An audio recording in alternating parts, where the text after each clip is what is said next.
Hi, and welcome to the very first unit.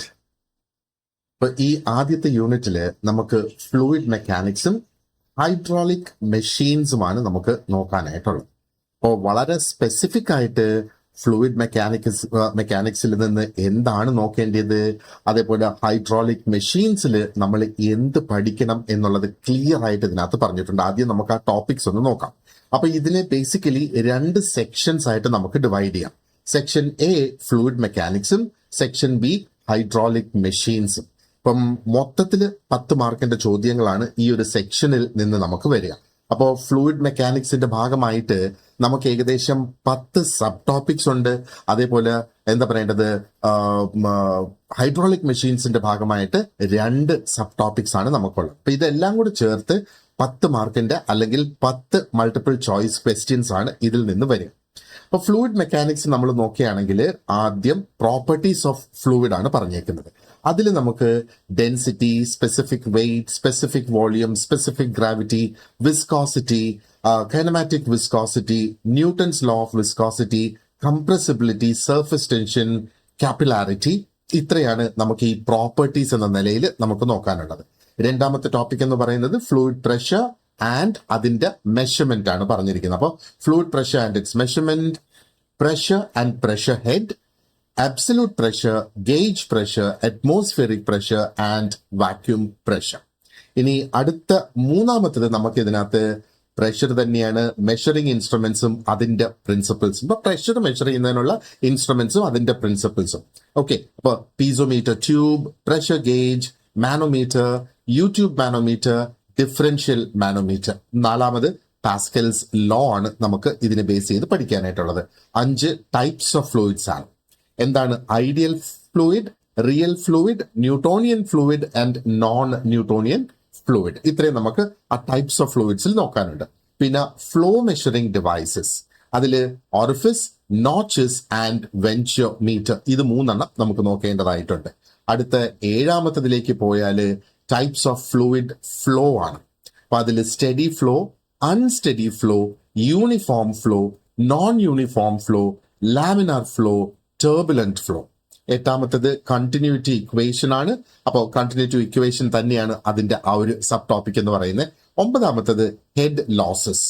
Okay, അപ്പോൾ major losses, minor losses, loss of head due to friction, Darcy's formula and Chezy's formula or Chezy's formula. ഇത്രയും നമുക്ക് head ലോസിൽ നമുക്ക് നോക്കേണ്ടതായിട്ടുണ്ട്.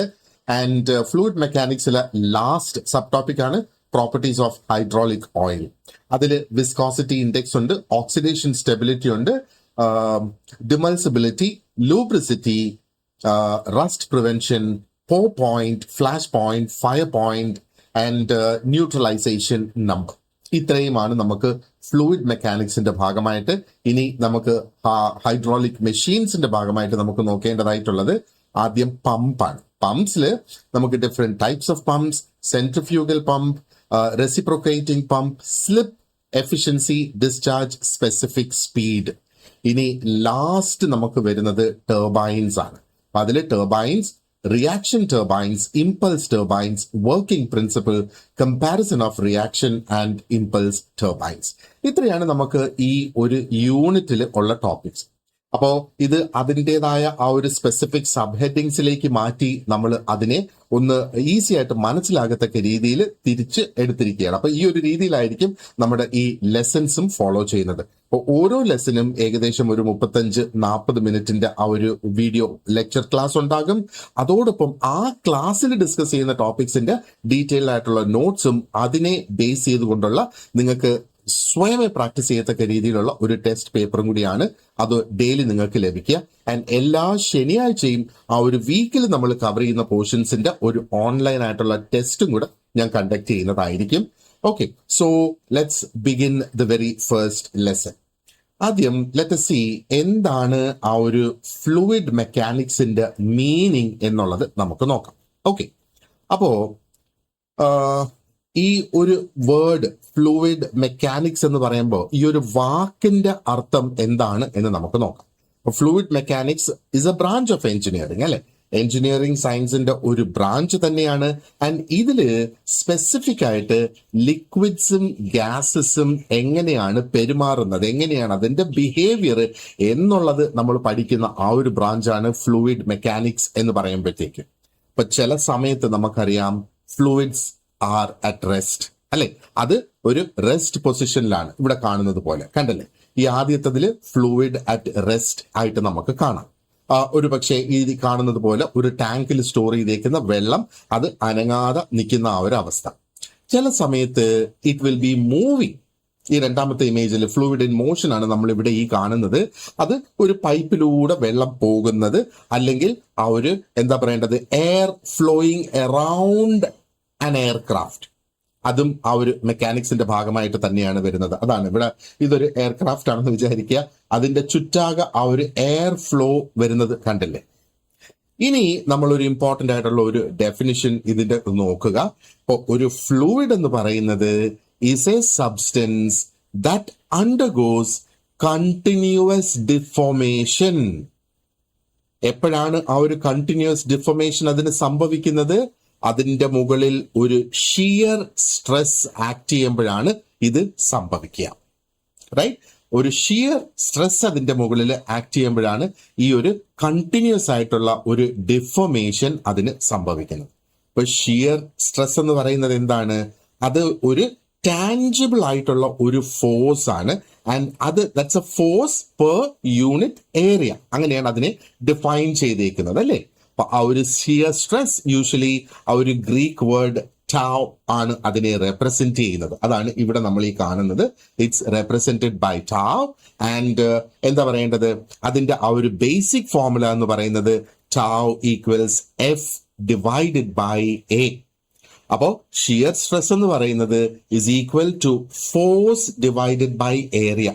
അപ്പൊ ഇതാണ് ആ ഒരു force and ഇതാണ് ആ ഒരു ഏരിയ, എഫ് ബൈ എ എന്ന് പറയുമ്പോഴത്തേക്ക്. അപ്പോ ലിക്വിഡ്സും ഗ്യാസസും അതിനെ രണ്ടിനെയും നമ്മൾ ഫ്ലൂയിഡ്സ് എന്ന് വിളിക്കുന്നത് അതിന്റെ റീസൺ എന്താണ്? Because they keep changing their shape. അപ്പൊ ഇതേപോലെ ഒരു ടാഞ്ചിബിൾ ഫോഴ്സ് അതിൽ ആക്ട് ചെയ്യുമ്പോൾ അതിന്റെ ഷേപ്പ് മാറ്റിക്കൊണ്ടേയിരിക്കും.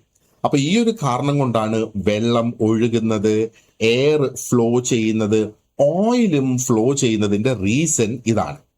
ഇനി നമുക്ക് നോക്കാം. ഈ ഒരു ഇമേജിൽ തന്നെ ഇവിടെ ഷിയർ സ്ട്രെസ്സിന്റെ ഒരു ഇമേജ് ഞാൻ ഇവിടെ വെച്ചിട്ടുണ്ട്. അതാണ് നമ്മൾ ഈ താഴെ കാണുന്ന ഈ ഫോർമുലയൊക്കെ കൂടിയുള്ള ഈ ഒരു ഇമേജ്. ലെറ്റ് us see എങ്ങനെയാണ് ഈ ഒരു ഷിയർ സ്ട്രെസ് ആക്ട് ചെയ്യുന്നതെന്ന് നോക്കാം. ഈ ഒരു ഡയഗ്രാമിൽ നമുക്ക് കാണാം രണ്ട് പാരലൽ പ്ലേറ്റ്സ് ഇതിലുണ്ട്, അല്ലേ? ഈ മുകളിലുള്ളത് ഇത് ഒരു പ്ലേറ്റ് ആണ്, ഇത് ഒരു പ്ലേറ്റ് ആണ്. അപ്പോൾ ഇത് രണ്ട് പാരലലായിട്ട് വെച്ചിരിക്കുകയാണ്, അല്ലെ? അപ്പോൾ രണ്ട് പാരലൽ പ്ലേറ്റ്സ് ഇവിടെ കാണാം. ആൻഡ് ഈ രണ്ട് പ്ലേറ്റ്സിന്റെയും ഇടയിൽ there is a fluid. അത് ഏത് ഫ്ലൂയിഡ് ആണെന്ന് ഇപ്പൊ നമ്മൾ നോക്കുന്നില്ല, ഒരു ഫ്ലൂയിഡ് അവിടെ ഉണ്ട് എന്നുള്ളത് നോക്കുക. ആൻഡ് ഇവിടെ ഈ ആരോസ് റെപ്രസെന്റ് ചെയ്യുന്നത് കണ്ടില്ലേ? ഈ ആരോസ് ഇവിടെ കാണാനില്ല, ബ്ലൂ കളറിലുള്ള ആരോസ്. അപ്പോ ആരോസ് ആ മുകളിലേക്ക് വരുമ്പം ആരോയുടെ ലെങ്ത് അവിടെ കൂടുതൽ ഞാൻ കാണിച്ചിട്ടുണ്ട്. താഴേക്ക് വരുമ്പോൾ ആ ആരോയുടെ ലെങ്ത് അവിടെ കുറഞ്ഞു വരുന്നു. അപ്പോ അതിന്റെ അർത്ഥം എന്ന് പറയുന്നത് ഈ രണ്ട് പ്ലേറ്റ്സിന്റെയും ഇടയിലുള്ള ആ ഒരു ഫ്ലൂയിഡ് നമ്മൾ നോക്കുകയാണെങ്കിൽ അതിന്റെ ഡിഫറെന്റ് ലെയേഴ്സ് എടുക്കുമ്പോൾ ആ താഴത്തെ ലെയർ, ഏറ്റവും താഴത്തെ ലെയർ അല്ലെങ്കിൽ ആ താഴത്തെ പാരലൽ പ്ലേറ്റിനോട് ചേർന്ന് കിടക്കുന്ന ആ ഒരു ലെയർ ഏകദേശം സ്റ്റേഷനറി ആയിട്ട് അവിടെ നിൽക്കുന്ന, അത് മൂവ് ചെയ്യുന്നില്ല എന്നുള്ളതാണ്, അല്ലെ? ആൻഡ് മുകളിലത്തെ പ്ലേറ്റ്, താഴത്തെ plate is actually fixed over the, മുകളിലത്തെ പ്ലേറ്റ് ഇച്ചിരി മൂവബിൾ ആണ് എന്ന് നമ്മൾ വിചാരിക്കാം. അപ്പോ ഇനി നമ്മുടെ ആ ഒരു ടാഞ്ചിബിൾ ഫോഴ്സ് എടുത്തേ, അതാണ് എഫ്. ആ ഒരു ടാഞ്ചിബിൾ ഫോഴ്സ് നമ്മൾ ആ ഒരു മുകളിലത്തെ പ്ലേറ്റിൽ നമ്മൾ അപ്ലൈ ചെയ്യുന്നു. ഇതിനെ നമ്മൾ ടാഞ്ചിബിൾ എന്ന് വിളിക്കുന്നത് എന്തുകൊണ്ടാണ്? Because it acts parallel to the surface. ആ ഒരു സർഫസിന് പാരലലായിട്ട് അത് ആക്ട് ചെയ്യുന്നു. അത് ഡയറക്ട്ലി ഡൗൺവേർഡ്സ് അല്ല, പാരലൽ ആയിട്ട് ആക്ട് ചെയ്യുന്നത് കൊണ്ടാണ് നമ്മൾ അതിനെ ടാഞ്ചിബിൾ എന്ന് വിളിക്കുന്നത്. ഓക്കെ, അപ്പൊ ഈ ഒരു ഫോഴ്സ് എങ്ങനെയാണ് ആക്ട് ചെയ്യുന്നത്? It acts over the surface mark A. ഇവിടെ കാണാം ആ ഒരു എയിൽ ആ ഒരു ഓറഞ്ച് ലൈൻ ഇട്ട് മാർക്ക് ചെയ്തേക്കുന്നത്, അവിടെയാണ് ആ ഒരു ഫോഴ്സ് ആക്ട് ചെയ്യുന്നത്. അപ്പോ എന്താ സംഭവിക്കുന്നത്? ഈ ഷിയർ സ്ട്രെസ് ഇവിടെ ഈ ഒരു ഫ്ലൂയിഡിൽ ആക്ട് ചെയ്യുന്ന shear stress becomes F by A. അതിന്റെ വാല്യൂ ആണ് ഇവിടെ വരുന്ന ആ ഒരു ഒരു ഒരു ഒരു സ്ട്രെസ് എന്ന് പറയുന്നത്, ഷിയർ സ്ട്രെസ് എന്ന് പറയുന്നത്. Forget about the value. അപ്പോ എന്താ ശരിക്കും ഇവിടെ നമ്മൾ ഈ ഫ്ലൂയിഡ്സിൽ ഇനി ഒബ്സർവ് ചെയ്യേണ്ടത് എന്താണ്? ആ ഒരു ലെയർ ടച്ചിങ് ദ അപ്പർ പ്ലേറ്റിന് അടുത്ത് കിടക്കുന്ന ആ ഒരു ഷിയർ സ്ട്രെസ് അപ്ലൈ ചെയ്യുമ്പോൾ ആ മുകളിലത്തെ ലെയർ എന്ന് പറയുന്നത് എന്താ പറയണ്ടേ, ആ ഒരു പ്ലേറ്റ് അതിനെ മുന്നോട്ട് വലിക്കുന്നു, അത് കുറച്ച് ഫാസ്റ്റ് ആയിട്ട് അവിടെ മൂവ് ചെയ്യുന്നു. And look at the layer touching ആ സ്റ്റേഷനറി ആയിട്ടുള്ള സ്റ്റിൽ ആയിട്ടുള്ള ലോവർ പ്ലേറ്റിന്റെ അടുത്ത് നോക്കിയേ, അത് വളരെ കുറച്ച് മൂവ്മെന്റ് അവിടെ വരുന്നുള്ളൂ. ഇറ്റ് ഇസ് ഓൾമോസ്റ്റ് സ്റ്റേഷനറി എന്ന് വേണമെങ്കിൽ നമുക്ക് പറയാം. ഇനി അതിന്റെ ഇടയിലുള്ള ഡിഫറെന്റ് ലെയേഴ്സ് നോക്കിയേ, അത് പല വെലോസിറ്റീസിലാണ് അത് മൂവ് ചെയ്തുകൊണ്ടിരിക്കുന്ന ആ ഇടയിലുള്ള ലെയേഴ്സ്. അതാണ് ആ ആരോയുടെ ഇൻക്രീസിങ് ലെങ്ത് വെച്ച് നമ്മൾ അതാണ് മനസ്സിലാക്കേണ്ടത്. അപ്പോ നമ്മൾ ഇതിൽ നിന്ന് മനസ്സിലാക്കേണ്ടത് എന്താണ്? One fluid layer continuously slides over another. ഒരു ഫ്ലൂയിഡ് ലെയർ കണ്ടിന്യൂസ് ആയിട്ട് അതിന്റെ താഴെയുള്ള ലെയറിന്റെ മുകളിലൂടെ അത് സ്ലൈഡ് ചെയ്തുകൊണ്ടിരിക്കുന്നു എന്നുള്ളതാണ്. അപ്പോ ഈ ഫ്ലൂയിഡിന് എന്താണ് നമുക്ക് വിസിബിളി കാണാനായിട്ട് കഴിയുക? അതിന്റെ ആ ഒരു ഷേപ്പ് മാറിക്കൊണ്ടേയിരിക്കും as long as the shear stress acts. Shear stress എങ്ങനെയാണ്? അത് പാരലായിട്ടാണ് ആക്ട് ചെയ്യുന്നത്, ഡൗൺവേർഡ് അല്ല. നമ്മളിങ്ങനെ അമുക്കല്ല ചെയ്യുന്നത്, അത് പാരലായിട്ട് ഇങ്ങനെ വലിക്കുന്നത് പോലെ അത് ആക്ട് ചെയ്യുന്നു എന്നുള്ളതാണ്. അപ്പോൾ ആ ഫ്ലൂയിഡ് അതിന്റെ ഷേപ്പ് മാറിക്കൊണ്ടേയിരിക്കുന്നു. എന്തുകൊണ്ട് ആ ഒരു ഷേപ്പ് മാറുന്നു? ഒരു ലെയർ കണ്ടിന്യൂസ് ആയിട്ട് മറ്റൊരു ലെയറിന്റെ മുകളിലൂടെ സ്ലൈഡ് ചെയ്യുന്നത് കൊണ്ടാണ്.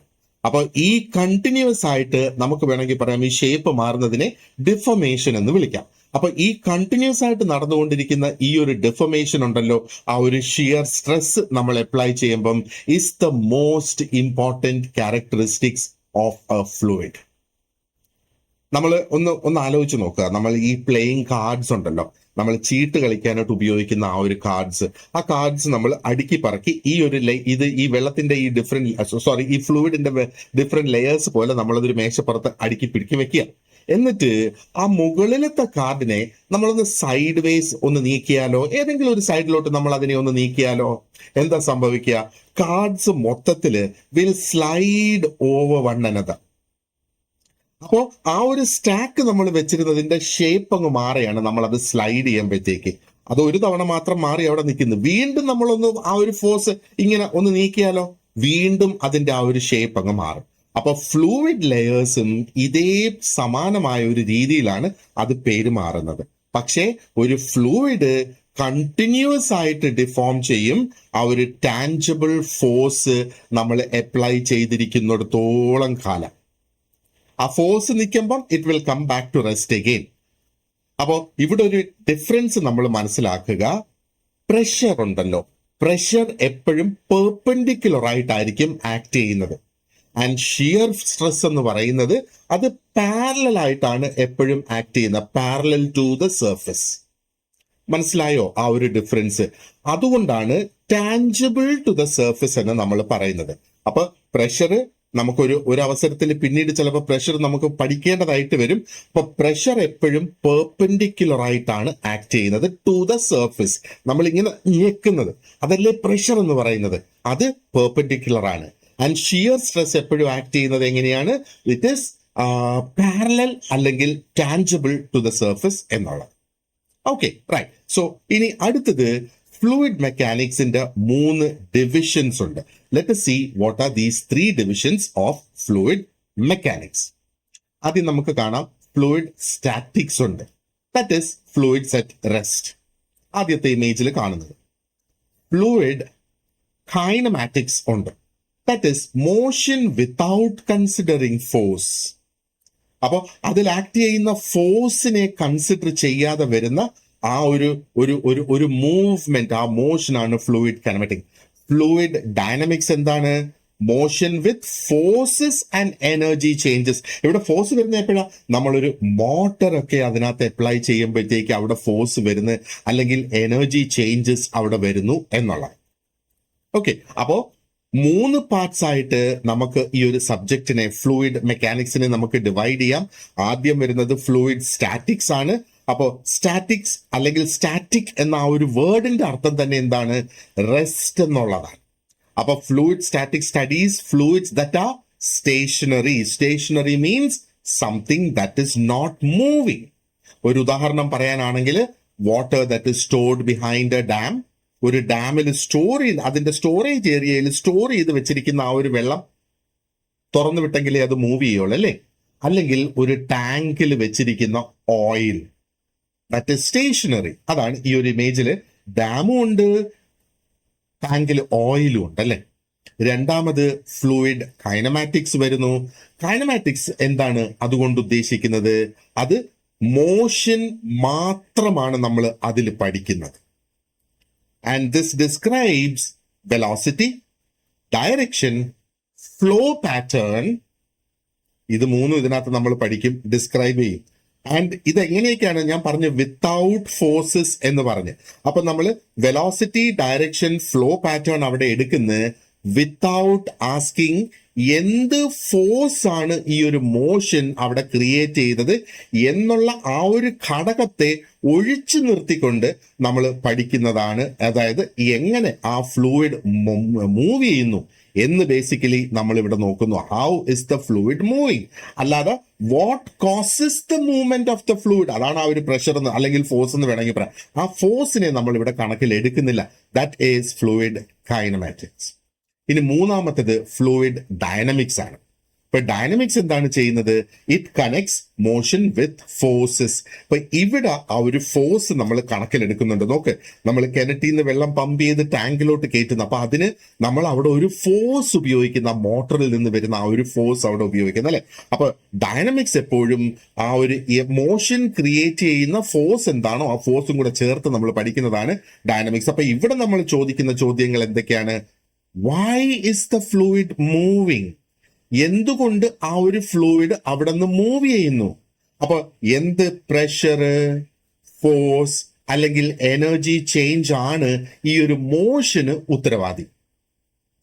അപ്പൊ ഒന്നുകിൽ പ്രഷർ ചേഞ്ച് കൊണ്ടാകാം അത് മൂവ് ചെയ്യുന്നത്, അല്ലെങ്കിൽ എന്തെങ്കിലും ഒരു ഫോഴ്സ് ഇതിൽ ആക്ട് ചെയ്യുന്നത് കൊണ്ടാകാം അത് മൂവ് ചെയ്യുന്നത്, അല്ലെങ്കിൽ എന്തെങ്കിലും തരത്തിലുള്ള ഒരു എനർജി ചേഞ്ച് അവിടെ വരുന്നുണ്ട്. So what pressure, force or energy change is responsible for that motion എന്നുള്ളതാണ്. നോക്ക്, ഇവിടെ നമ്മുടെ പരീക്ഷയെ സംബന്ധിച്ചിടത്തോളം നമ്മൾ മനസ്സിലാക്കേണ്ടത് ഈ ഒരു 3 പാർട്ട് ഡിവിഷൻ വളരെ പ്രധാനപ്പെട്ടതായിട്ട് നമ്മൾ ഓർത്തു വെച്ചോളുക. കാരണം ഇതിൽ നിന്ന് ഡയറക്റ്റ് ആയിട്ടുള്ള ചോദ്യങ്ങൾ ഇതിനു മുന്നേയും ചോദിച്ചിട്ടുണ്ട്, ഇനിയും അത് ചോദിക്കാം. അപ്പം ഡയറക്റ്റ് ക്വസ്റ്റ്യൻസ് നമ്മൾ ഇതിൽ നിന്ന് പ്രതീക്ഷിക്കണം എന്നാണ് ഞാൻ പറയുന്നത്. ഓക്കെ, ഇനി അടുത്തത് let us look at applications of fluid mechanics. ഇപ്പൊ എന്താണ് ഇതിന്റെ ആപ്ലിക്കേഷൻസ് അല്ലെങ്കിൽ എന്താണ് ഇതിന്റെ ഉപയോഗങ്ങൾ എന്നുള്ളത് വളരെ പ്രാക്ടിക്കലായിട്ട് നമ്മൾ ചിന്തിച്ചു നോക്കുകയാണെന്നുണ്ടെങ്കിൽ എവിടെയൊക്കെയാണ് നമ്മൾ ഈ ഒരു ഫ്ലൂയിഡ് മെക്കാനിക്സ് കാണുന്നത്? നമുക്കിത് ഡാംസിൽ കാണാം അല്ലെ. അവിടെ നമ്മൾ ആ ഒരു സ്റ്റോർ ചെയ്ത് വെച്ചേക്കുന്ന വെള്ളത്തിന്റെ പ്രഷർ നമ്മൾ പഠിക്കുന്നതായിട്ട് കണക്കാക്കുക. കനാൽസില്, പൈപ്പ് ലൈൻസിലൊക്കെ നമ്മൾ ആ ഒരു ഫ്ലോ പഠിക്കുന്നതിനെ കുറിച്ച് എടുക്കുക. നൗ ഹൈഡ്രോളിക് പ്രസ്സസിനെ കുറിച്ചൊന്ന് ആലോചിച്ച് നോക്ക്. ഫ്ലൂയിഡ് പ്രഷർ ആണ് അവിടെ ഉപയോഗിക്കുന്നത് ആ ഫോഴ്സിനെ മൾട്ടിപ്ലൈ ചെയ്യുന്നതിന് വേണ്ടിയിട്ടല്ലേ. ഇനി വാട്ടർ സപ്ലൈ സിസ്റ്റംസിനെ കുറിച്ചൊന്ന് ആലോചിച്ച് നോക്കിയേ. പമ്പുകളാണ് അല്ലെ, പമ്പ് ഉപയോഗിച്ചിട്ടാണ് വെള്ളത്തെ ഒരു സ്ഥലത്ത് നിന്ന് മറ്റൊരു സ്ഥലത്തേക്ക് എത്തിക്കുന്നത്. Now come back to aircraft and automobiles. അവിടെ എയർ ഫ്ലോ എക്സ്ട്രീംലി ഇമ്പോർട്ടന്റ് ആയിട്ടുള്ള ഒരു സംഗതി തന്നെയാണ് അല്ലേ. അതേപോലെ ഈക്വലി ഇമ്പോർട്ടന്റ് അല്ലെങ്കിൽ അതിലും ഇമ്പോർട്ടന്റ് ആണ് ലൂബ്രിക്കേഷൻ സിസ്റ്റംസ്. അപ്പൊ ലൂബ്രിക്കേഷൻ സിസ്റ്റംസ് ഇവിടെ എന്താണ്? ആ ഒരു ഓയിൽ ഫ്ലോ, ഫ്രിക്ഷൻ റെഡ്യൂസ് ചെയ്യുന്നതിന് വേണ്ടിയിട്ട്, ലൂബ്രിക്കേഷന് വേണ്ടിയിട്ട് നമ്മൾ ഓയിൽ ഉപയോഗിക്കുന്ന അതിന്റെ ഫ്ലോ പഠിക്കേണ്ടതായിട്ടുണ്ട്. ഹൈഡ്രോളിക് കൺട്രോൾ സിസ്റ്റംസ് ഉപയോഗിക്കുന്നുണ്ട് അല്ലേ. അത് പ്രഷറൈസ്ഡ് ആയിട്ടുള്ള ഫ്ലൂയിഡ് ആണ് ഈ ഹൈഡ്രോളിക് കൺട്രോൾ സിസ്റ്റംസിനകത്ത് ഉപയോഗിക്കുന്നത്, പ്രത്യേകിച്ചും ആ ഒരു മെഷീൻസിനെ കൺട്രോൾ ചെയ്യുന്നതിന് വേണ്ടിയിട്ട്. ഇന്നിപ്പോ നമുക്ക് എന്താ പറയേണ്ടത്, ഹൈഡ്രോളിക് സ്റ്റിയറിംഗ്സ് ഉണ്ട്, പവർ ബ്രേക്കുകൾ ഹൈഡ്രോളിക് സിസ്റ്റത്തിൽ വരുന്നുണ്ട്. അപ്പോൾ ഫ്ലൂയിഡ് മെക്കാനിക്സ് എന്ന് പറയുമ്പോഴത്തേക്ക് it is both A theoretical and practical engineering subject എന്നുള്ളത് നമ്മൾ ഓർക്കുക. ഓക്കെ, ഇനി മറ്റൊരു സംഗതി എന്ന് പറയുന്നത് ആദ്യ ഹൈഡ്രോളിക് മെഷീൻസ്. അപ്പോ ഹൈഡ്രോളിക് എന്ന് പറയുമ്പോഴത്തേക്ക് it is connected with liquids, mainly oil അല്ലെങ്കിൽ വെള്ളം. അതാണ് ഹൈഡ്രോളിക്സ് എന്ന് കേൾക്കുമ്പോൾ നമ്മുടെ മനസ്സിൽ വരേണ്ടിയ ഒരു സംഗതി. അപ്പോ ഒരു പമ്പ് എന്താ ചെയ്യുന്നത്? അത് മെക്കാനിക്കൽ എനർജി എടുക്കുന്നു. യൂഷ്വലി ആ മെക്കാനിക്കൽ എനർജി എവിടെ നിന്ന് വരുന്നു? ഒരു മോട്ടറിൽ നിന്നോ ഒരു എഞ്ചിനിൽ നിന്നോ ആ ഒരു മെക്കാനിക്കൽ എനർജി വരുന്നു. എന്നിട്ട് ആ ഫ്ലൂയിഡിന് എനർജി കൊടുക്കുകയാണ് for the movement of the fluid, അല്ലെ? അപ്പോ ഒരു പമ്പ് എന്താണ് ചെയ്യുന്നത്? ആ മെക്കാനിക്കൽ എനർജിയെ ഹൈഡ്രോളിക് എനർജി ആയിട്ട് കൺവേർട്ട് ചെയ്യുന്നു. So mechanical energy is converted to hydraulic energy. ഒരു ടർബൈൻ എന്താ ചെയ്യുന്നത്? Does the reverse. അതിന്റെ നേരെ ഓപ്പോസിറ്റ് ആണ് ഒരു ടർബൈൻ ചെയ്യുന്നത്. വാട്ടർ, വെള്ളം, വിത്ത് പ്രഷറോട് കൂടിയ വെള്ളം അല്ലെങ്കിൽ ആ ഒരു വെലോസിറ്റി എനർജി ആ ഒരു ടർബൈനെ സ്ട്രൈക്ക് ചെയ്ത് അതിന്റെ ആ ഒരു ബ്ലേഡ്സിനെ റൊട്ടേറ്റ് ചെയ്യാനുള്ള ഒരു എനർജി അതിന് കൊടുക്കുന്നു. അങ്ങനെയാണ് അതിന്റെ ഷാഫ്റ്റ് റൊട്ടേറ്റ് ആകുന്നത്. അപ്പോ ഒരു ടർബൈൻ എന്താ ചെയ്യുന്നത്? ആ ഒരു ഹൈഡ്രോളിക് എനർജിയെ മെക്കാനിക്കൽ എനർജി ആയിട്ട് മാറ്റുന്നു. അപ്പൊ ഈ ഒരു ഡിസ്റ്റിങ്ഷൻ നമ്മൾ ഓർത്ത് വെക്കുക. Hydraulic energy is converted to mechanical energy by a turbine. അപ്പോ ഈ ടർബൈൻ പമ്പിന്റെ ഡിസ്റ്റിങ്ഷൻ അത് നമ്മൾ ഓർത്ത് വെച്ചുകൊള്ളുക. PSCയെ സംബന്ധിച്ചിടത്തോളം വളരെ ഇഷ്ടപ്പെട്ട ഒരു പോയിന്റ് ആണ് PSCയെ സംബന്ധിച്ചിടത്തോളം. So please keep that in mind. അപ്പൊ ഒരു ബേസിക് ഇൻട്രൊഡക്ഷൻ നമുക്ക് ഇവിടെയായി. ഇനി നമ്മൾ ഈ ഇത്രയും ഡിസ്കസ് ചെയ്ത പോർഷൻസിനെ കുറിച്ച് എങ്ങനെയൊക്കെ നമുക്ക് ചോദ്യങ്ങൾ വരാം എന്നൊന്ന് ചിന്തിച്ചു നോക്കിയാലോ. ഇപ്പൊ fluid mechanics deals with what? Fluids at rest and in motion. ഇപ്പൊ ജനറലി ഫ്ലൂയിഡ് മെക്കാനിക്സ് എന്ന് പറയുമ്പോഴത്തേക്ക് ഫ്ലൂയിഡ്സ് അറ്റ് റെസ്റ്റിലും അത് നോക്കുന്നുണ്ട്, ഇൻ മോഷനും അത് നോക്കുന്നുണ്ട്. രണ്ടാമത്തെ ചോദ്യം നോക്കിയേ. Fluid undergoes continuous deformation under. എന്ത് സ്ട്രെസ്സിലാണ്? ഷിയർ സ്ട്രെസ് ആണ്, പ്രഷർ അല്ല. ഓർക്കുക, ഷിയർ സ്ട്രെസ് ആണ്. Okay. Now fluid statics deals with fluids at rest. Static എന്ന് പറഞ്ഞാൽ റെസ്റ്റിൽ നിൽക്കുന്നു എന്നുള്ള ആ ഒരു കാര്യം ഓർത്തു വെച്ചോളുക. Fluid kinematic studies motion without considering forces. ആ ഒരു ഫ്ലൂയിഡിൽ ആക്ട് ചെയ്യുന്ന ഫോഴ്സസിനെ കൺസിഡർ ചെയ്യാതെ ഫ്ലൂയിഡിന്റെ മോഷനെ കുറിച്ച് പഠിക്കുന്നതാണ് കിനമാറ്റിക്സ് അല്ലെ kinematics. A pump converts mechanical energy to hydraulic energy and a turbine converts hydraulic energy into mechanical energy. ഇത്രയും ബേസിക് ആയിട്ടുള്ള സംഗതികൾ ഓർത്തു വെച്ചോളുക. നമുക്കിത് ഓർക്കുന്നതിന് വേണ്ടിയിട്ട് സ്റ്റാറ്റിക്സ് എന്ന് പറഞ്ഞ സ്റ്റാൻഡിങ് ഫ്ലൂയിഡ്, കെട്ടിക്കിടക്കുന്ന വെള്ളം എന്ന് നമ്മൾ ഓർത്താൽ മതി, അനക്കമില്ലാത്തത്. Kinematics means knowing only the motion മാത്രം, ഫോഴ്സസ് അവിടെ എടുക്കുന്നില്ല. Dynamics means driving forces behind motion. ആ ഒരു മോഷനെ സാധ്യമാക്കുന്ന ഫോഴ്സ് ആണ് ഡൈനാമിക്സ് എന്ന് പറയുന്നത്. പമ്പ് എന്ന് പറയുന്നത് എന്താണ്? Motor to water. ടർബൈൻ എന്ന് പറയുമ്പം വാട്ടർ ടു ഷാഫ്റ്റ്. കാരണം വെള്ളമാണല്ലോ ടർബൈനിന്റെ ബ്ലേഡിൽ ഹിറ്റ് ചെയ്ത് അവിടെ ഒരു മെക്കാനിക്കൽ എനർജി അവിടെ ക്രിയേറ്റ് ചെയ്യുന്നത്. Right. So now let's move on to the properties of fluids. ആദ്യം നമുക്ക് മനസ്സിലാക്കാം എന്തിനാണ് നമ്മൾ ഈ ഫ്ലൂയിഡിന്റെ പ്രോപ്പർട്ടീസ് പഠിക്കുന്നത് തന്നെ എന്ന് നമുക്കൊന്ന് മനസ്സിലാക്കാം. ഓരോ ഫ്ലൂയിഡും ബിഹേവ് ചെയ്യുന്നത് ഒരു പ്രത്യേക രീതിയിലാണ്. ഇപ്പൊ നമുക്ക് വാട്ടർ ഉണ്ട്, ഓയിൽ ഉണ്ട്, എയർ ഉണ്ട്, പെട്രോൾ ഉണ്ട്. ഇതെല്ലാം ഫ്ലോ ചെയ്യും. പക്ഷെ ഇതിന്റെയൊക്കെ ആ ഒരു ഫ്ലോ ഡിഫറെന്റ് ആയിട്ടുള്ള രീതിയിലാണ് നടക്കുന്നത്. എല്ലാം ഒരുപോലെ അല്ല ഫ്ലോ ചെയ്യുന്നത്. ഇനി ഒരു കാര്യം നമ്മൾ വളരെ ശ്രദ്ധിക്കുക. ഒരു ഫ്ലൂയിഡിന്റെ പ്രോപ്പർട്ടി, അതിന്റെ സവിശേഷതകളാണ് അതിന്റെ എന്താ പറയേണ്ടത് ആ ഒരു ഒരു ഒരു ഒരു ഒരു മൂവ്മെന്റിനെ നിർണ്ണയിക്കുന്നത്. അപ്പോ ഒരു fluid property actually tells us എങ്ങനെയാണ് ആ ഒരു ഫ്ലൂയിഡ് റെസ്പോണ്ട് ചെയ്യുന്നത്. നമ്മൾ അതിൽ പ്രഷർ അപ്ലൈ ചെയ്യുമ്പോൾ, അല്ലെങ്കിൽ ടെമ്പറേച്ചർ മാറുന്നതനുസരിച്ച്, oh when the fluid moves through pipes and machines. അപ്പോ ഇതിന്റെ ആ ഒരു സവിശേഷതകൾ അനുസരിച്ചാണ് ഇതിന്റെ ആ ഒരു മൂവ്മെന്റ് വരുന്നത്. അതുകൊണ്ടാണ് നമ്മൾ ഫ്ലൂയിഡിന്റെ പ്രോപ്പർട്ടീസ് നമ്മൾ പഠിക്കുന്നത്. ഉദാഹരണത്തിന് നമ്മൾ ഹൈഡ്രോളിക് സിസ്റ്റംസ് നോക്കുകയാണെന്നുണ്ടെങ്കിൽ നമ്മൾ കറക്റ്റ് ആയിട്ടുള്ള ആ ഒരു ഫ്ലൂയിഡ് അവിടെ സെലക്ട് ചെയ്യണം. അതുകൊണ്ടാണ് ഡിഫറെന്റ് ഹൈഡ്രോളിക് സിസ്റ്റംസിന് ഡിഫറെന്റ് ആയിട്ടുള്ള ഹൈഡ്രോളിക് ഓയിൽസ് എന്ന് പറഞ്ഞ് നമ്മൾ കടകളിൽ നിന്ന് വാങ്ങുന്നത് ഓരോന്നിനും ഓരോ ഡിഫറെന്റ് നമ്പേഴ്സ് അവിടെ ഉണ്ടല്ലേ. അപ്പോൾ ഈ ഫ്ലൂയിഡ് എന്താ ചെയ്യേണ്ടത്? It should transmit pressure properly. Pressure അത് കൃത്യമായിട്ട് ട്രാൻസ്മിറ്റ് ചെയ്യണം. സ്മൂത്ത് ആയിട്ടുള്ള ഒരു ഫ്ലോ അവിടെ ഉണ്ടാകണം. ആൻഡ് ആ ഒരു ഓപ്പറേറ്റിംഗ് ടെമ്പറേച്ചറിൽ അത് സേഫ് ആയിട്ട് വർക്ക് ചെയ്യണം. ഒരു JCB ഒക്കെ ആലോചിച്ച് നോക്കിയേ, അതിനൊരു വളരെ വലിയ ഒരു ഹൈഡ്രോളിക് സിസ്റ്റം അതിനകത്തുണ്ട്. ആ ഒരു ഹൈഡ്രോളിക് സിസ്റ്റം ആൻഡ് ഇത് വളരെ ചൂടായിട്ടുള്ള കണ്ടീഷൻസിലും ഇത് പ്രവർത്തിക്കുന്നുണ്ട്. അപ്പൊ ഒത്തിരി അധികം ചൂടാകുമ്പോഴത്തേക്ക് ഇതങ്ങ് കത്തിപ്പോയാൽ എന്ത് സംഭവിക്കും? യു സി, അപ്പൊ ചൂടാകുന്ന അനുസരിച്ച് ഇതിന്റെ വിസ്കോസിറ്റിയിൽ ചേഞ്ച് വരും, ഇതിന്റെ ഡെൻസിറ്റിയിൽ ചേഞ്ച് വരും. അപ്പോഴും അതെങ്ങനെ അത് കൈകാര്യം ചെയ്യും? അപ്പൊ നമ്മൾ പമ്പിനെ കുറിച്ചോ ടർബൈൻസിനെയോ പൈപ്സിനെയോ ഹൈഡ്രോളിക് മെഷീൻസിനെയോ ഒക്കെ പഠിക്കുന്നതിന് മുന്നേ ആദ്യം നമുക്ക് ഈ ബേസിക് പ്രോപ്പർട്ടീസ് ഓഫ് ഫ്ലൂയിഡ്സ് വെച്ച് നമുക്ക് സ്റ്റാർട്ട് ചെയ്യാം. So let us look at the first property which is density. ഇനി ഡെൻസിറ്റിയുടെ സ്ലൈഡ് ഞാനൊന്ന് കാണിക്കട്ടെ. ഓക്കെ, അപ്പോ ആദ്യത്തെ പ്രധാനപ്പെട്ട പ്രോപ്പർട്ടി ഓഫ് ഫ്ലൂയിഡ് ആണ് ഡെൻസിറ്റി എന്ന് പറയുന്നത്. ഇപ്പൊ ഡെൻസിറ്റിയുടെ അർത്ഥം എന്താണ്? Density means mass contained in unit volume. വാക്കുകളിൽ പറയുമ്പോഴത്തേക്ക് it is the mass contained in unit volume എന്ന് നമുക്ക് പറയാം.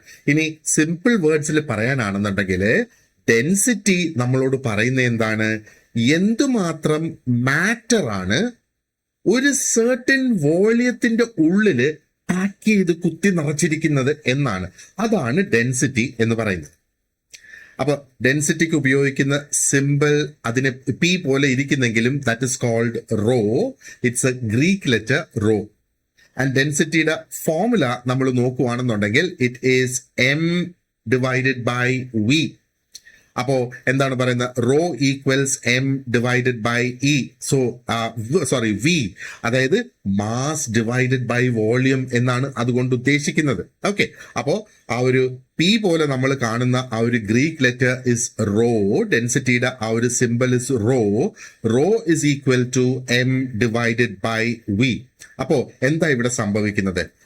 കൂടുതൽ മാസ് നമ്മൾ ആ ഒരു സെയിം വോളിയത്തിൽ പാക്ക് ചെയ്യുകയാണെങ്കിൽ അതിന്റെ ഡെൻസിറ്റി കൂടുതൽ എന്ന് നമുക്ക് പറയാം. ഓക്കെ, നമ്മൾ ഇനി ഈ ഒരു ഇമേജിലോട്ടൊന്ന് വരിക. അപ്പൊ ഡെൻസിറ്റി എന്താണ് പറയുന്നത്? ഡെൻസിറ്റി ടെൽസ് us എന്തുമാത്രം മാസ് ആണ് ഒരു പെർട്ടിക്കുലർ വോളിയത്തിന്റെ ഉള്ളിൽ ഉള്ളത്. അതിനെ നമ്മൾ മാസ് ഡെൻസിറ്റി എന്നും വിളിക്കുന്നു. ഈ ഒരു ഇമേജില് നമുക്കിവിടെ 2 കണ്ടെയ്നേഴ്സ് ഉണ്ട്. അത് ത്രാസിന്റെ പുറത്ത് വെച്ചിരിക്കുക. ഒരു container, this is the first container. അതിന്റെ ആ ഒരു വെയിറ്റ് നോക്കിയേ, 250 ഗ്രാം ആണ് അല്ലെ. ആൻഡ് ഈ രണ്ടാമത്തെ കണ്ടെയ്നർ നോക്കിയേ, 2 കിലോ ആണ് അതിനകത്ത് കാണിച്ചേക്കുന്നത്.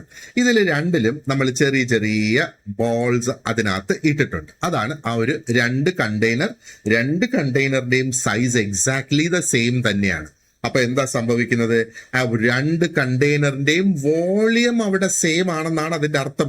കണ്ടെയ്നറിന്റെ സൈസ് സെയിം ആകുമ്പോൾ അതിന്റെ volume is also the same. അപ്പൊ ഇവിടത്തെയും വോളിയം വി തന്നെയാണ്, ഇവിടത്തെയും വോളിയം വി തന്നെയാണ്. വോളിയം ഇസ് ദ സെയിം എന്ന് നമ്മൾ ഓർക്കുക. ഇനി ലെഫ്റ്റ് ഹാൻഡ് സൈഡിലെ കണ്ടെയ്നറിലോട്ട് നമ്മളൊന്ന് നോക്കിയേ. അതിനകത്തുള്ള ആ സിൽവർ ബോൾസ് അല്ലെ സ്റ്റീൽ ബോൾസ് എന്ന് പറയുന്ന, അല്ലെങ്കിൽ പാർട്ടിക്കിൾസ് എന്ന് വേണമെങ്കിൽ നമുക്ക് പറയാം, അത് കുറച്ച് പാർട്ടിക്കിൾസേ അതിനകത്ത് ഉള്ളു അല്ലേ. ആൻഡ് ആ ഒരു വെയിങ് സ്കെയിൽ കാണിക്കുന്ന എന്താ? 250 ഗ്രാം ആണ് അതിനകത്ത് അവിടെ കാണിക്കുന്നത്. അപ്പോ ഇവിടെ ഒരു ചെറിയ മാസേ ഉള്ളൂ ആ ഒരു ഗിവൻ വോളിയത്തിനകത്ത് പ്രസന്റ് ആയിട്ടുള്ളത്. അപ്പോ അതിന്റെ ഡെൻസിറ്റി ഇസ് ഓൾസോ ലോവർ എന്ന് നമ്മൾ മനസ്സിലാക്കുക. ഇനി നമ്മൾ ആ ഒരു റൈറ്റ് ഹാൻഡ് സൈഡിലെ കണ്ടെയ്നർ നോക്കിയേ. അതിനും സെയിം വോളിയം തന്നെയാണ് ആദ്യത്തെ കണ്ടെയ്നർ പോലെ അല്ലേ. പക്ഷെ അതിനകത്ത് കൂടുതൽ പാർട്ടിക്കിൾസ് അവിടെയുണ്ട്. ആ സ്കെയിൽ കാണിക്കുന്നത് 2 കിലോഗ്രാം ആണ്. അപ്പൊ ഇവിടെ മാസ് കൂടുതലാണ്.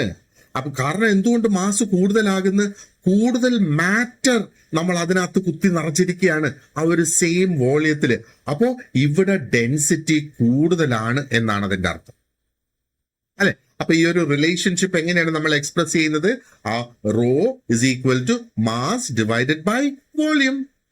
അതാണ് ആ ഒരു അതിന്റെ ആ ഒരു സിമ്പിൾ, ആ ഒരു റിലേഷൻഷിപ്പ് അങ്ങനെയാണ് കണ്ടെത്തുന്നത്.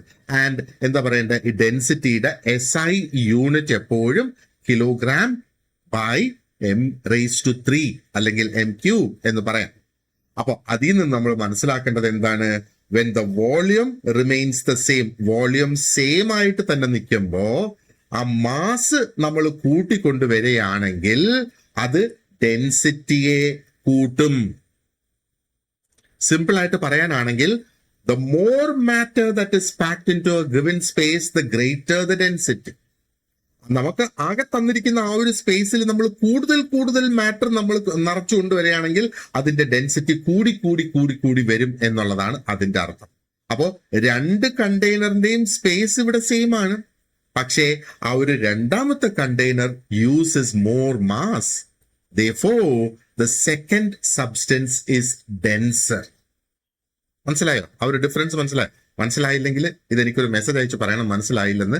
നമ്മൾ ഇത് മനസ്സിലാക്കി നമ്മൾ മുമ്പോട്ട് പോകണം എങ്കിൽ, കാരണം ഇനി തുടർന്ന് അങ്ങോട്ട് പോകുന്ന ക്ലാസ്സുകളിൽ ഞാൻ ഡെൻസിറ്റി എന്നൊക്കെ മാത്രമായിരിക്കും പറയുന്നത്. അപ്പൊ നമുക്ക് ഈ ഒരു ഇമേജും ഈ ഒരു ചിന്തയും നമ്മുടെ മൈൻഡിൽ ഓർമ്മ വരണം, എങ്കിൽ മാത്രമേ നമുക്ക് തുടർന്നുള്ള ക്ലാസ്സുകൾ കൃത്യമായിട്ട് മനസ്സിലാക്കാനായിട്ട് സാധിക്കുകയുള്ളൂ. ഇനി സ്പെസിഫിക് ആയിട്ട് ഞാനൊരു സ്ലൈഡ് വെച്ചിട്ടുണ്ട് to understand the units of density. നമ്മളെടുത്ത് യൂണിറ്റിനെ ബേസ് ചെയ്ത് മാത്രം ഒരു ചോദ്യം വന്നാലോ?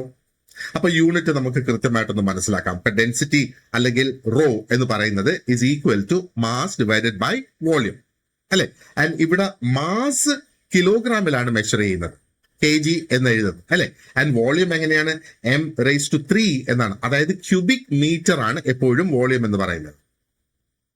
ബിക്കോസ് വോളിയം മെഷർ ചെയ്യാനായിട്ട് യു ടേക്ക് ദ 3 dimensions, അല്ലെ? അപ്പോ ആ ഒരു യൂണിറ്റ് എന്ന് പറയുന്നത് kg ബൈ m³ എന്ന് നമ്മൾ, അല്ലെങ്കിൽ per kilogram per cubic metre എന്ന് നമ്മൾ അതിനെ വായിക്കണം. അപ്പൊ ഇതിന്റെ അർത്ഥം എന്താണ്, the number of kilograms of fluid present in 1 cubic metre volume. അപ്പൊ ഒരു ക്യൂബിക് മീറ്റർ വോളിയത്തില് പ്രസന്റ് ആയിട്ടുള്ള ആ ഒരു വെയിറ്റ് ഓഫ് ദ ഫ്ലൂയിഡ് ആണ്, അല്ലെങ്കിൽ കിലോഗ്രാം ഓഫ് ദ ഫ്ലൂയിഡ് ആണ് ഇവിടെ പറയുന്നത്. ഇപ്പം എക്സാമ്പിൾ നമ്മൾ പറയാനാണെങ്കിൽ ഒരു ഫ്ലൂയിഡിന്റെ ഡെൻസിറ്റി 800 കിലോഗ്രാം പെർ m³ എന്നാണ് എഴുതിയിരിക്കുന്നതെങ്കിൽ അതിന്റെ അർത്ഥം എന്താണ്, ഒരു ക്യൂബിക് മീറ്റർ, ആ ഒരു ഫ്ലൂയിഡിന്റെ ഒരു ക്യൂബിക് മീറ്റർ ഫ്ലൂയിഡ് നമ്മൾ എടുക്കുമ്പോൾ അതിന്റെ മാസ് വിൽ ബി 800 കിലോ എന്നുള്ളതാണ് നമ്മൾ മനസ്സിലാക്കേണ്ടത്. Okay, right.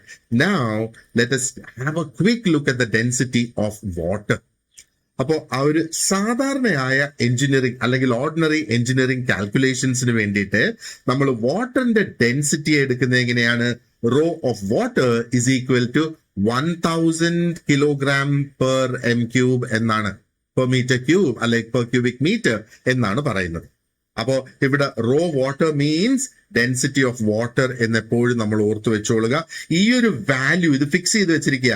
This is very important four PSC exams. ഒരുപാടധികം എന്തെങ്കിലും തരത്തിലുള്ള ന്യൂമറിക്കൽ പ്രോബ്ലംസ് നമുക്ക് വരുവാണെന്നുണ്ടെങ്കിൽ ഈ ഒരു വാല്യൂ ഡയറക്റ്റ് ആയിട്ട് യൂസ് ചെയ്യാം. അപ്പൊ water density is equal to 1000 kilogram per cubic metre എന്നുള്ളത് നമ്മൾ ഓർത്തു വെച്ചോളുക. Now there is a concept of variation of density. എന്താണ് ഈ ഒരു വേരിയേഷൻ എന്ന് പറയുമ്പോഴത്തേക്ക്, let us first think about whether density is always constant. എപ്പോഴും ഡെൻസിറ്റി കോൺസ്റ്റന്റ് ആണോ, അതിനെക്കുറിച്ച് നമുക്ക് ആദ്യം ഒന്ന് ചിന്തിക്കാം. ഇപ്പൊ ഡെൻസിറ്റി മാറും ചില പ്രത്യേക സാഹചര്യങ്ങളിൽ, അതായത് ടെമ്പറേച്ചർ മാറുമ്പോൾ ഡെൻസിറ്റി മാറും, പ്രഷർ മാറുമ്പോൾ ഡെൻസിറ്റി മാറും. പക്ഷേ ലിക്വിഡ്സും ഗ്യാസസും വ്യത്യസ്തമായ രീതിയിൽ ഇവിടെ ബിഹേവ് ചെയ്യുന്നു എന്നുള്ളതാണ്. അപ്പം ലിക്വിഡ്സില് ആ ഒരു ഡെൻസിറ്റി മാറുന്നത് only slightly under ordinary conditions. Ordinary കണ്ടീഷൻസിൽ വളരെ ചെറുതായിട്ട് മാത്രമേ ലിക്വിഡ്സിന്റെ ഡെൻസിറ്റി മാറുകയുള്ളൂ. ഫോർ എക്സാമ്പിൾ, വാട്ടറിന്റെ density changes a little with temperature. ചൂട് മാറുന്നതനുസരിച്ച് അതിന്റെ ഡെൻസിറ്റി സ്ലൈറ്റ് ആയിട്ട് മാറും എന്നുള്ളതാണ്. പക്ഷേ നമ്മൾ ഗ്യാസിലേക്ക് വരുമ്പോഴോ ഡെൻസിറ്റിയുടെ ചേഞ്ച് എന്ന് പറയുന്നത് വളരെ കൺസിഡറബിൾ ആയിട്ടുള്ള വലിയ മാറ്റങ്ങൾ അവിടെ സംഭവിക്കും. അതിന്റെ കാരണം എന്ന് പറയുന്നത് ഗ്യാസിനെ നമുക്ക് ഈസി ആയിട്ട് കംപ്രസ് ചെയ്യാൻ കഴിയും എന്നുള്ളതാണ് അതിന്റെ കാരണം. അപ്പൊ പ്രഷർ ഇവിടെ ഇൻക്രീസ് ചെയ്യുമ്പോൾ ഗ്യാസിന്റെ വോളിയം ഡിക്രീസ് ചെയ്യും. ഡിക്രീസ് ചെയ്യുമ്പോൾ എന്താ സംഭവിക്കുന്നത്? ഡെൻസിറ്റി അവിടെ കൂടും അല്ലെ? അപ്പൊ ടെമ്പറേച്ചർ ഇൻക്രീസ് ചെയ്യുമ്പം ഗ്യാസ് യൂഷ്വലി എക്സ്പാൻഡ് ചെയ്യും. അപ്പൊ എന്താ സംഭവിക്കുന്നത്? ഡെൻസിറ്റി അവിടെ കുറഞ്ഞു വരും എന്നുള്ളതാണ്. ഈ കോമ്പിനേഷൻസ് ഒക്കെ മനസ്സിൽ നമുക്ക് ചിത്രീകരിക്കാൻ കഴിയണം കേട്ടോ. അത് ചിത്രീകരിച്ച് പോകണം മനസ്സിൽ. നിങ്ങൾ പഠിച്ചിട്ടുള്ള സംഗതി തന്നെയാണ്.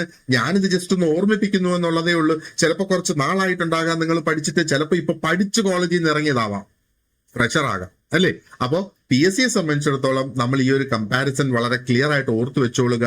ലിക്വിഡ്സിന് സ്ലൈറ്റ് ചേഞ്ച് മാത്രമേ ഡെൻസിറ്റിയിൽ വരുള്ളൂ. ഗ്യാസസിന് ഒരു കൺസിഡറബിൾ ആയിട്ടുള്ള ഒരു ചേഞ്ച് വരും അതിന്റെ ഡെൻസിറ്റി നമ്മൾ എടുക്കുമ്പോഴേക്കും. ഒരു ന്യൂമറിക്കൽ എക്സാമ്പിൾ നമുക്ക് ഇതിനൊന്ന് നോക്കിയാലോ. അപ്പോ ഇവിടെ നമുക്ക് തന്നിരിക്കുന്ന എന്താണ്? Mass, given mass is equal to 600 kg അല്ലെ? അപ്പൊ മാസ് ഈക്വൽ 600 കിലോഗ്രാം എന്ന് പറയുന്നത്. അതിനിവിടെ വോളിയം തന്നിട്ടുണ്ട് 0.75 m³ ആണ് നമുക്ക് തന്നിരിക്കുന്ന ആ ഒരു വോളിയം, അല്ലെങ്കിൽ 0.75 ക്യൂബിക് മീറ്റർ ആണ്. ഇനി നമ്മുടെ ഫോർമുല എന്താണ്? റോ ഈക്വൽസ് m/v ആണ് നമ്മുടെ ആ ഒരു ഫോർമുല. അപ്പൊ rho equal 600 by 0.75. So the answer is 800 kilogram per cubic metre എന്നുള്ളതാണ്. അപ്പൊ അതിന്റെ ഡെൻസിറ്റി എന്താണ് ആകുന്നത്? 800 കിലോഗ്രാം പെർ ക്യൂബിക് മീറ്റർ ആണ് അതിന്റെ ആ ഒരു density. Okay, so this is all about density. ഇത്രയും ആ ഒരു ബേസിക് ഇൻഫർമേഷൻ നമ്മൾ അറിഞ്ഞിരുന്നാൽ മതി ഡെൻസിറ്റിയെ കുറിച്ച്. അപ്പോ നമ്മൾ ഇനിയും മുകളിലോട്ടുള്ള ആ ഒരു ക്ലാസ്സസിലേക്ക് പോകുമ്പോഴേക്ക് this becomes all the more easy. ഇനി എങ്ങനെയൊക്കെ PSCക്ക് നമ്മളെ കുരുക്കാം ഈ ഒരു ഏരിയയിൽ നിന്ന്? ഇപ്പൊ ഡെൻസിറ്റിയുടെ ഡെഫിനിഷൻ അവർ ചോദിക്കുകയാണെങ്കിൽ ഇതുണ്ടോ എന്ന് നോക്കുക. മാസ് പെർ യൂണിറ്റ് വോളിയം ഇതുണ്ടെങ്കിൽ അതാണ് അതിന്റെ റൈറ്റ് ആൻസർ. ചിലപ്പോൾ വ്യത്യസ്തമായ രീതിയിലായിരിക്കും അവരത് എഴുതിയിട്ടുണ്ടാവും, പക്ഷെ ഈ അർത്ഥം നമുക്ക് അവിടെ കിട്ടണം. ഡെൻസിറ്റിയുടെ സിമ്പിൾ എന്താണ്? This is the symbol. And ഇതിനെ വായിക്കുന്നത് എങ്ങനെയാണ്? Raw. Okay, SI unit of density is kilogram per cubic meter. Density of water commonly used in calculation is 1000 kilogram per cubic meter. Density of gases changes considerably with pressure and temperature. ഓർക്കുക. Okay, so ഇവിടെ നമുക്ക് ഓർത്ത് വെക്കാനായിട്ടുള്ള കുറച്ച് memory tips ഇതാണ്. Density is the mass packed in A volume.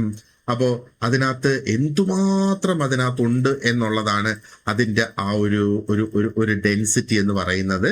Okay, and rho is density. അപ്പൊ ഈ സിമ്പിളിനെയാണ് അവിടെ ഉദ്ദേശിക്കുന്നത്. Water density 1000 kilogram per cubic metre. ലിക്വിഡ്സിന് സ്മോൾ ഡെൻസിറ്റി ചേഞ്ച് വരുള്ളൂ, ഗ്യാസസിന് ലാർജ് ഡെൻസിറ്റി ചേഞ്ച് ഉണ്ടാകും എന്നുള്ളതാണ്. ഓക്കെ, അപ്പോ ഇനി നമുക്ക് നോക്കാനുള്ളത് സ്പെസിഫിക് വെയിറ്റ് ആണ്. അടുത്ത് നമുക്ക് നോക്കാനുള്ളത് we will do that in the next lesson. അപ്പൊ ഈ ഒരു ഫസ്റ്റ് പാർട്ട് നമ്മൾ ഇവിടെ വൈൻഡ് അപ്പ് ചെയ്യുവാണ്. ഇനി അടുത്ത ഒരു പ്രോപ്പർട്ടി നമുക്ക് നോക്കാനായിട്ടുള്ളത് ഞാൻ നേരത്തെ പറഞ്ഞതുപോലെ സ്പെസിഫിക് വെയിറ്റ് തന്നെയാണ്. അപ്പോൾ ഇതേപോലെയാണ് നമ്മളുടെ റെക്കോർഡ് ചെയ്തിട്ടുള്ള വീഡിയോ ക്ലാസ്സസ് വരുന്നത്. വളരെ ഡീറ്റെയിൽഡ് ആയിട്ട് വളരെ യൂസ്ഫുൾ ആകത്തക്ക ആ ഒരു രീതിയിൽ തന്നെയാണ് ക്ലാസ്സസ് വരിക. അപ്പോൾ കോഴ്സിന് ജോയിൻ ചെയ്യാൻ ആഗ്രഹിക്കുന്നവര് ഈ ഒരു വീഡിയോയുടെ ഡിസ്ക്രിപ്ഷൻ ബോക്സിൽ ഞാൻ എന്റെ കോൺടാക്ട് നമ്പർ കൊടുത്തിട്ടുണ്ട്. ആ ഒരു നമ്പറിൽ എന്നെ ഒന്ന് വിളിക്കുകയോ എനിക്കൊരു മെസ്സേജ് അയക്കുകയോ ചെയ്യുക. And we can discuss about the course. So once again, thank you very much for watching this video and you have an excellent day ahead.